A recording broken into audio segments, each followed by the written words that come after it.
Hello అండి, welcome to Telugu officers channel. రీసెంట్గా ప్రపంచ ఆరోగ్య సంస్థ మలేరియాకి సంబంధించినటువంటి ఒక వ్యాక్సిన్కి ఆమోదం ఇచ్చింది. ఆ నేపథ్యంలో మలేరియా అంటే ఏంటి, మలేరియా రావటానికి గల కారణాలేంటి, ఈ వ్యాధి యొక్క లక్షణాలేంటి, దీని వ్యాప్తి ఎలా జరుగుతుంది, మరి మలేరియాకి సంబంధించి వ్యాక్సిన్స్ ఏవైనా అందుబాటులో ఉన్నాయా, లేదంటే ఇదే ఫస్ట్ వ్యాక్సినా, అలాగే మలేరియాకి సంబంధించి నివారణ చర్యలు ఏమేమి తీసుకున్నారు, ఇవన్నీ ఈ వీడియోలో చూద్దాం.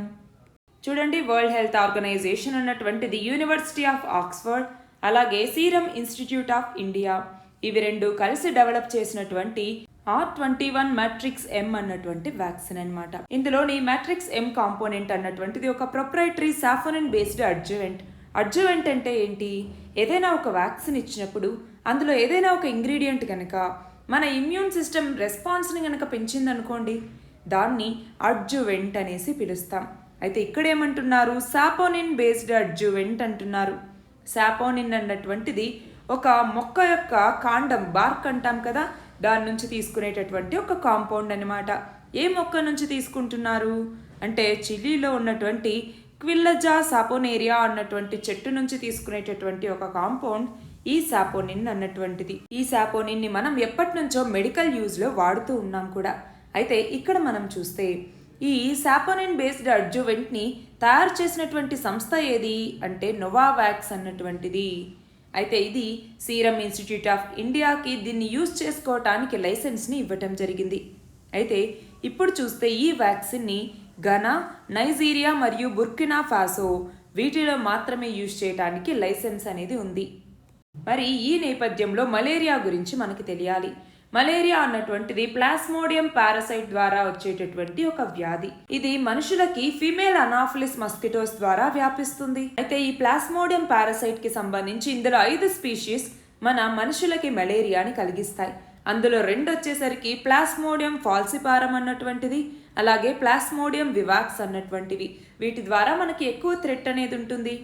చూడండి, ప్లాస్మోడియం ఫాల్సిపారం ద్వారా వచ్చేటటువంటిది డెడ్లియెస్ట్ మలేరియా అన్నటువంటిది. ఆఫ్రికన్ కాంటినెంట్లో ఇవి ఎక్కువగా మనకు కనపడుతుంది. అది కాకుండా ప్లాస్మోడియం వివాక్స్, ఇది ఎక్కువగా మనం చూస్తే సబ్ సహారన్ ఆఫ్రికాలో కనపడుతుంటాయి. ఇవి కాకుండా మిగిలినటువంటి మలేరియా స్పీసీస్ వచ్చేసరికి ప్లాస్మోడియం మలేరియే, ప్లాస్మోడియం ఓవలే, అలాగే ప్లాస్మోడియం నోలెసి అన్నటువంటివి మిగిలినటువంటి ప్లాస్మోడియం స్పీషీస్.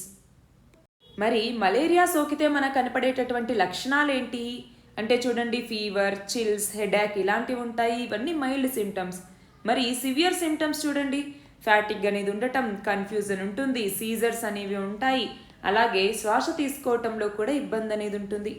మరి దీని యొక్క వ్యాప్తి ఎక్కడ ఉంది అంటే ఎక్కువగా ట్రాపికల్ కంట్రీస్లోనే ఇది కనపడుతుంది. అందులోనూ మలేరియాకి సంబంధించి సంభవించేటటువంటి మొత్తం మరణాల్లో సగం 4 ఆఫ్రికన్ దేశాల్లోనే ఉన్నాయి. ఏంటవి?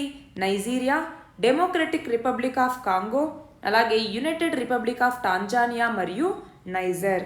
ఈ 4 దేశాల్లోనే దాదాపు సగం మలేరియా మరణాలు అన్నటువంటివి సంభవిస్తూ ఉన్నాయి. మరి దీనికంటూ వ్యాక్సిన్ లేదా అంటే ఇప్పుడు WHO ఆమోదించినటువంటి R21 వ్యాక్సిన్ కాకుండా WHO అన్నటువంటిది ఇంకొక వ్యాక్సిన్ని కూడా యూజ్ చేయడానికి రికమెండేషన్ అనేది ఇచ్చింది. అది ఏంటి అంటే TSPSC అన్నటువంటి మలేరియా వ్యాక్సిన్. అయితే దీన్ని ప్లాస్మోడియా ఫాల్సిపారం మలేరియా ట్రాన్స్మిషన్ ఉన్నటువంటి ఏరియాస్లో చిల్డ్రన్కి ఈ వ్యాక్సిన్ ఇవ్వండి అన్నట్టుగా WHO రికమెండ్ చేసింది. మరి ఈ మలేరియాని ఎలిమినేట్ చేయడానికి గ్లోబల్గాను ఇండియాలోనూ కూడా చాలా ఇనిషియేటివ్స్ తీసుకురావటం జరిగింది.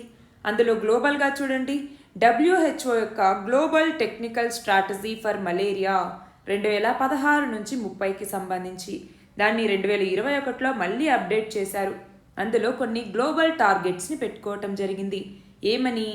మలేరియా కేస్ ఇన్సిడెంట్స్ని 2030 కల్లా కనీసం 90% తగ్గించటం, అలాగే మలేరియా మోర్టాలిటీని అంటే మలేరియా ద్వారా వచ్చేటటువంటి మరణాల్ని 2030 కల్లా 90%కి తగ్గించటం, అలాగే మలేరియాని 2030 కల్లా 35 దేశాల్లో ఎలిమినేట్ చేయటం, అలాగే మలేరియా ఫ్రీగా ప్రకటించినటువంటి అన్ని దేశాల్లో కూడా మళ్ళీ మలేరియా వ్యాపించకుండా చూసుకోవటం.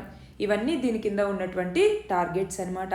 మరి మన ఇండియా తీసుకొచ్చినటువంటి స్ట్రాటజీస్ లేదా ఇనిషియేటివ్స్ ఏంటి అంటే చూడండి, గ్లోబల్గా తీసుకొచ్చినటువంటి ఒక స్ట్రాటజీ లాగానే మన ఇండియా కూడా national framework for malaria elimination అన్నటువంటిది 2016 నుంచి 2030కి సంబంధించి తీసుకొచ్చింది.